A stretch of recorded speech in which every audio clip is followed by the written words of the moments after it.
Please দরজাটা খুলো না। কে রে? মনে হচ্ছে এই মেয়েটাকে আমার টয়লেট পরিষ্কার করতে পাঠিয়েছে। এই দুপায়ে হেঁটে আসা হ্যান্ডসামটা আমার বাড়িতে কি করছে? মা, বাইরে বের হও। দাঁড়াও, এটা আমাদের বাড়ি না। তুমি ভুল করে রাজ স্যারের বাড়িতে ঢুকে পড়েছো। স্যার সরি, প্লিজ মাফ করে দিন। চল তোর দে, পিছনে ফিরে তাকাবি না। একটা কথা শোন, আবার কি? প্লিজ তো রাজ স্যারের সাথে আমার একটা সেটিং করিয়ে দে না। উফ, পাগল নাকি? এমন কিছু করলে হতো আমার পিছনটা একেবারে আকিরি বাজ দেবে। আমার মাথায় একটা দারুণ আইডিয়া এসেছে। আমি আর আমার ভাই মিলে কুলি সেজে মালপত্র নিচ্ছি, তখনই আমি গিয়ে ধাক্কা খাই সেই হ্যান্ডসাম ছেলের সাথে। অন্ধ নাকি? দুইটা কান আছে তাও দেখতে পাও না?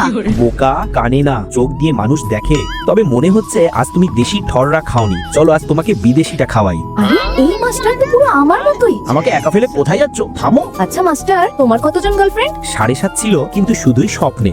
আরে বাহ, এই গরিবের এর থেকে বেশি কেয়ার চাওয়ার। প্রিয় বোন, আজ রাতে আমরা যাচ্ছি ঠিক তোর মতো একটা ভূত তাড়াতে। তাই কিন্তু ঠিক সময় চলে আসবি। ওই ডাইনি, এখানে তাকাও। তাড়াতাড়ি বল, কার ভূত নামাতে হবে? আমাদের হবু দুলা ভাইয়ের। অ্যানি, তুমি কি আমাকে বিয়ে করবে? তুই এইসব জিনিস থেকে দূরে থাক। লাইক সাবস্ক্রাইব করতে ভুলবেন না। ধন্যবাদ।